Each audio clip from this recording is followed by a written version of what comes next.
to tip the scale. You're a former CIA officer. As you know, Trump is accused of taking information related to the U.S. nuclear programs, our defense capabilities, weapons capabilities.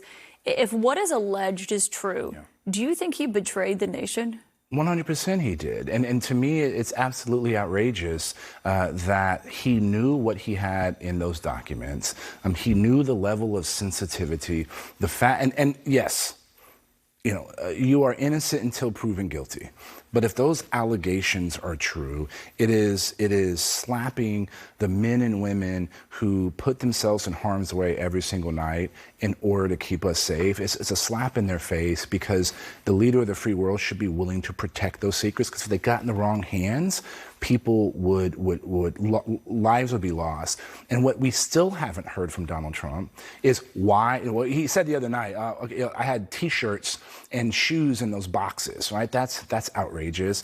What also did he do to protect those documents at his properties? What did he do to vet his employees or people that came to the club and determine whether or not they were being targeted or from our adversaries? We know the Russians and the Chinese, what they do to try to influence and gain information. And this would be had been a target-rich environment. Donald Trump hasn't announced. What has he done in order to protect those? Republicans are using those 37 counts against him to attack the Justice Department and the FBI. Are they wrong to do that here? Look, all of this stuff is not, I don't want to say it's nonsense. It's just crazy. This is why, like the American public is frustrated with Donald Trump and Joe Biden. If you care about the boxes in Mar-a-Lago, you should also care about what Hunter Biden is doing. If you care about, whether or not Donald Trump is protecting secrets, you should also care about the Durham investigation.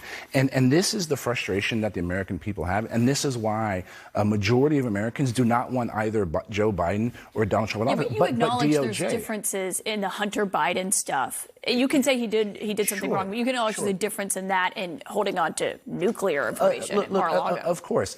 And he was the leader of the free world, right? And you have a higher expectation, so there's no question.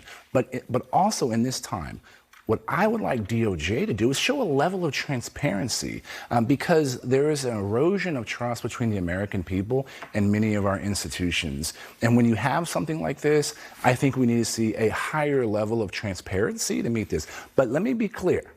If one of those counts is accurate, it's a problem. And because Donald Trump is dealing with this baggage and worried about, is he going to potentially spend the rest of his life in prison? Guess what he's not doing? Thinking about the future of our country, thinking about how we can deliver a time of unprecedented peace. Sounds like you think he should drop out. Well, no, Donald Trump needs to be beaten in a Republican primary, right? And that's what that's what I'm planning on doing, and that's one of the reasons I got in the race, because we have generational defining challenges that we have to face with, and we shouldn't be having to debate whether or not you should keep classified secrets in the loo, which you shouldn't, by the way. And so this is the problem, and this is why Americans are frustrated. And guess who is loving all this happening? Our adversaries. They love the fact that we're fighting with one another. They love the fact that they can go to their allies and be like, see, these people can't get democracy right. Why? How can you trust them? Work with us. And that's continuing to erode our position in the world that affects every American. That's the problem. And this is why we need to make sure that we're having common sense in these very complicated times.